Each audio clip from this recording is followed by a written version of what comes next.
Ya. Nah, ini juga mengundang pertanyaan setelah filmnya juga naik di layar lebar, kemudian ramai diperbincangkan bagaimana dengan 3 DPO lainnya. Lalu juga beredar viral di mana ini ada suara Vina memasuki temannya, sahabatnya yang bernama Linda ataupun yang sudah berganti nama menjadi Indah. Kami hadirkan untuk Anda, kita saksikan. Pakai motor tapi tangannya dipukul pakai balok, Mbak. Kalau digeret pakai motor pasti dedel semua kan, Mbak. Ini jasadnya enggak kan, Mbak.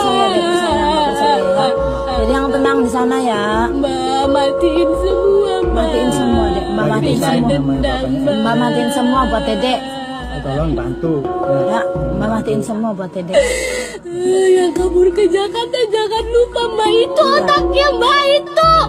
Karena itu anaknya polisi, Mbak. Egi anaknya polisi. Nggak tahu kalau yang Egi anaknya polisi apa enggak, Vina nggak kenal, tapi dia suka sama Vina. Kaki kenapa remuk tuh? Ini tuh ditindis pakai motornya. Motornya siapa? Nggak tahu, matanya Vina kan ditutup. Mata Vina ditutup, kaki dilindas pakai motor. Nah, kepala Egi kenapa tuh patah? Nggak tahu. Pas giliran Egi dianiaya, Vina nggak lihat, mata Vina udah pakai motor tapi tangannya dipukul. Ya, entah itu benar atau tidak, tapi setidaknya apa yang ditampilkan tadi sedikit banyak membentuk persepsi publik. Ya. Apakah memang itu yang terjadi? Bagaimana dari kacamata metafisika? Dan apa juga hal-hal seperti ini bisa dijadikan sebagai bukti pernyataan mungkin? Nah, kita akan bahas hal itu bersama dengan sejumlah narasumber. Ada Irjen Purnawirawan Pak Arianto Sutadi selaku penasihat ahli Kapolri. Selamat pagi, Pak Arianto. Biasanya lewat Zoom kita temu langsung nih, Pak. Lalu juga ada Kinarto selaku ahli metafisika. Selamat pagi. Selamat pagi, Kinarto. Kita juga sudah bergabung lewat sambungan Zoom ada Putri Maya Rumanti selaku kuasa hukum keluarga Vina. Selamat pagi. Selamat pagi, Mbak Putri. Selamat pagi, Mas, Mbak. Selamat pagi. Baik, Mbak Putri.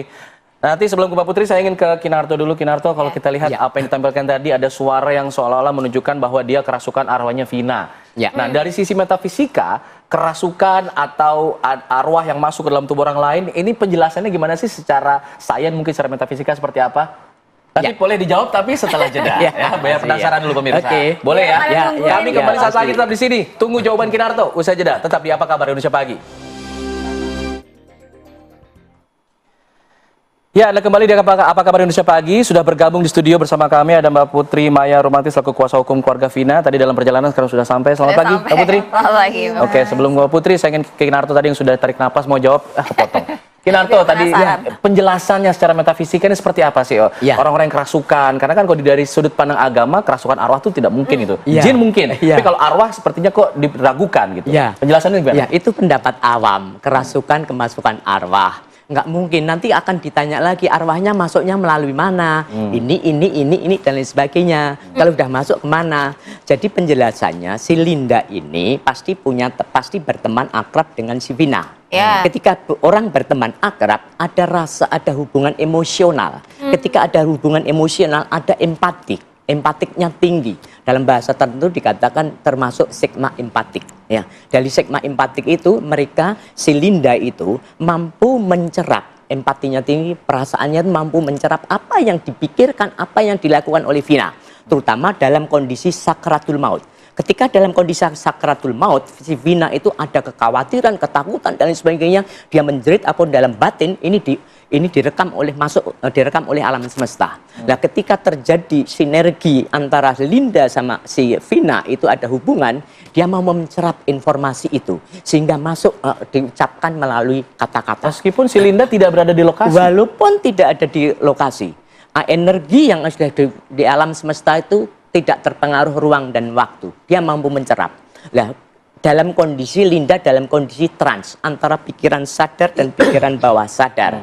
Ketika dia diwawancarai itu ada kontak antara sadar dan pikiran sadar. Dia ada yang dikatakan kepekaan batin. Nah, kalau suaranya kan kata keluarga itu suaranya mirip sekali dengan Vina gitu. Lah kalau suara itu pastinya si Linda itu pernah mendengar suara-suaranya Vina dan bahkan tubuhnya. Lah volume, nada, suara, dan lain sebagainya terekam oleh otaknya di memorinya Linda. Ketika terekam ini, dia mampu mengucapkannya tanpa kendali. Sulit untuk dikendalikan diri. Itu karena kaitannya dengan empatik. Pada saat itu ada rasa kekhawatiran, takut, oh kayak apa ya Vina itu teman saya.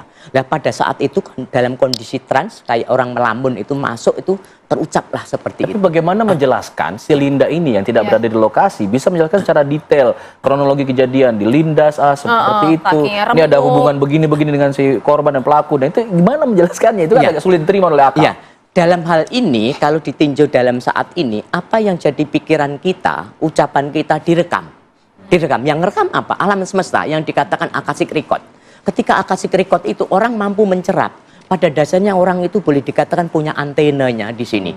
Ada yang dikatakan soul intelligence, ada kecerdasan jiwanya. Kecerdasan jiwa itu meresapnya. Kalau di dalam bidang parapsikologi yang dikatakan ESP, extrasensory perception. Di dalam extrasensory perception itu yang diserap di luar panca indera itu. Ketika di luar panca indera itu terserap, kita dikeluarkan dari ucapan itu. Kinarto, orang-orang juga jadinya bertanya-tanya begitu ya, apakah ini sebenar-benarnya kejadian seperti itu gitu?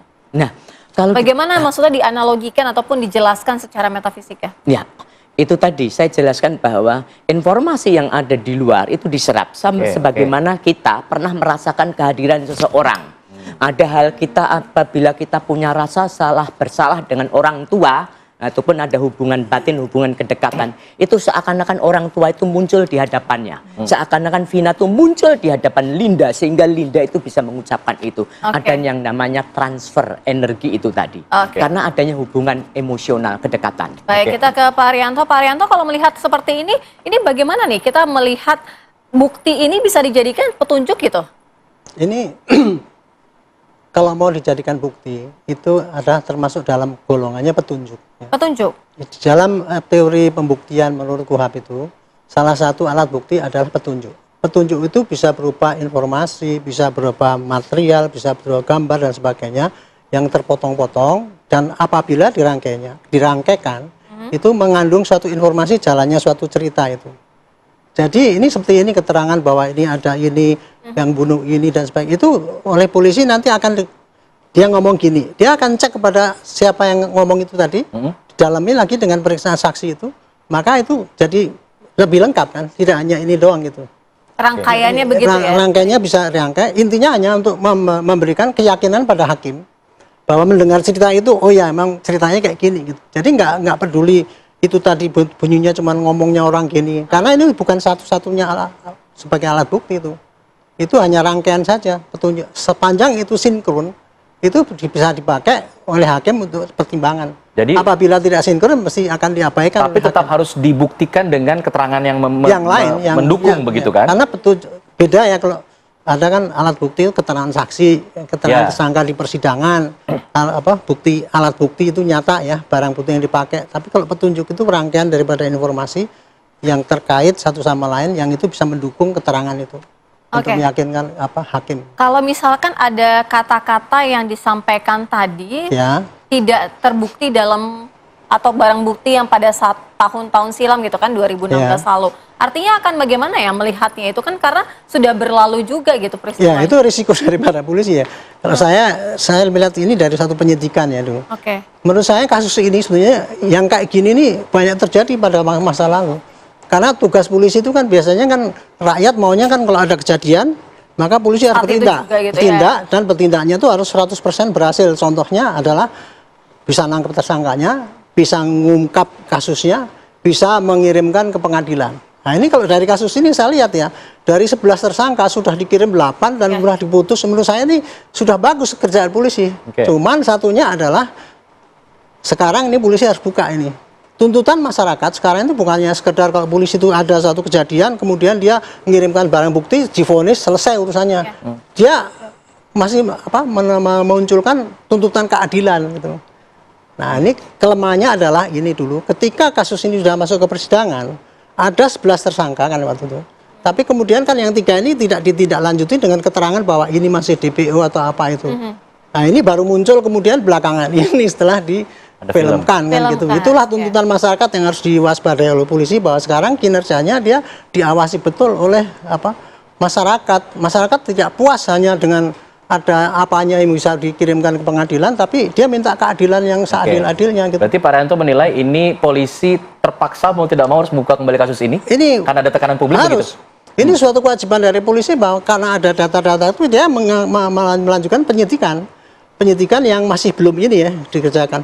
Ya kerjakan apapun hasilnya, nanti tetap aja terangkan kepada masyarakat, nggak usah ketakutan menurut saya. Dalami aja yang kira-kira bisa cari, apalagi cuma DPO itu tadi.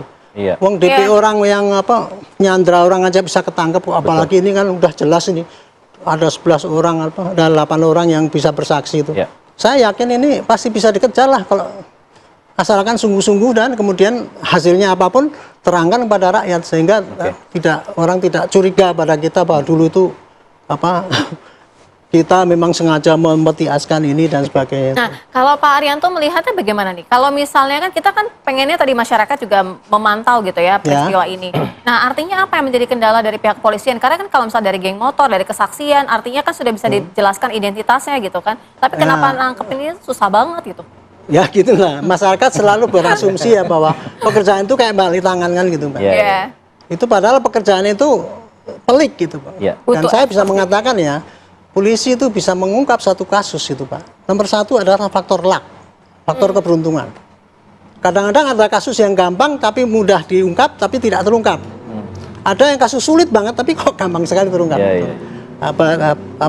Nomor satu faktor luck, nomor dua kemauan daripada polisi itu untuk mengungkap kasus itu dengan cara baik. Gitu. Nah itu sih yang penting. Baru didukung dengan profesionalisme dan sebagainya itu. Jadi untuk ini ya, karena rakyat menuntut, dan saya pikir ya masuk akal lah menuntut, wong dulu jatuhnya kayak gitu kan. Sekarang ini tantangan dari polisi, harus betul-betul sungguh-sungguh dia cepat dan bekerja cepat, bekerja maksimal untuk memberikan jawaban kepada rakyat. Inilah yang terjadi. Kita juga nggak bisa terpancing cerita film itu pasti benar, belum tentu. Ini tantangan polisi untuk ke depan supaya adik-adik polisi itu ya terbuka lah. Inilah tantangan tugas kalian. Kalian harus jawab. Kalau polisi mau dianggap masih bisa bekerja gitu. Mbak Putri, kalau kita lihat keterangan dari keluarga pada saat film ini dibuat, memang tujuannya untuk membuka lagi kasus ini, untuk kemudian mengejar 3 tersangka yang masih buron, atau apa sebenarnya pada saat pastikan pihak produsen film ini minta izin dulu ke pihak keluarga? Iya. Jadi setelah kita berbincang-bincang kemarin dengan pihak keluarga, tujuannya kenapa harus membuka lagi, kan ini kisah lama ya, dan tahu juga sudah ada para pelaku yang tertangkap. Tapi sebenarnya mereka ini masih menyimpan sesuatu hal gitu. Itu tadi yang saya katakan, merasa tidak puas terhadap dugaan masih ada 3 orang ini, Mas, gitu. Karena mereka menganggap mereka ini sudah berupaya gitu mencari gitu, membantu, dan sampai hari ini mereka tuh tidak mendapatkan informasi apapun dari pihak kepolisian. Jadi sebenarnya salah satunya ini ya udahlah, ini kita angkat cerita ini ke ke film ini, mudah-mudahan ada terbuka jalan, mungkin mengetuk hati si pelaku ya, kalau seandainya dia menonton TV atau bagaimana gitu. Itu sebenarnya nggak ada tujuan ke mencari uang atau tidak ke situ sih, Mas, lebih kepada mereka udahlah kita cari keadilan gitu ya, mencari keadilan. Siapa tahu ini kan ada edukasinya juga di dalam film itu. Jadi bukan semata-mata ada terjadi penganiayaan gitu, tapi ada histori perihal bullying itu tadi. Di situ ada masuk juga di dalam film itu. Jadi tapi selama proses itu ada tekanan nggak, ada intervensi mungkin, karena kabarnya ada orang datang ke rumah untuk tidak membuka kasus ini. Itu seperti apa? Ya, katanya ada. Memang kalau tidak salah itu hari kelima ya, 5 hari kelima syuting itu ada 2 orang laki-laki datang ke rumah.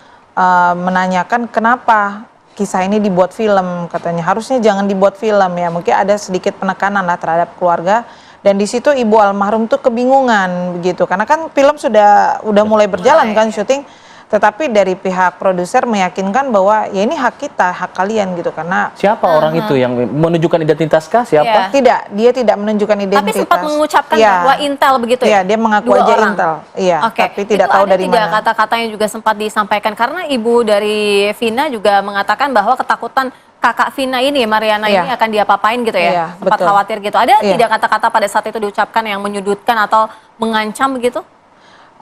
Kalau secara menyudutkan sekali saya tidak terlalu tahu ya, tapi intinya mereka juga mungkin ada bahasa yang mereka khawatir menyampaikan. Memang ada penekanan untuk jangan melanjutkan lagi. Itu begitu. Berapa kali sih Mbak didatanginnya? 1 kali Mbak. 1 kali di rumah, kemudian 1 kali lagi di lokasi syuting begitu ya?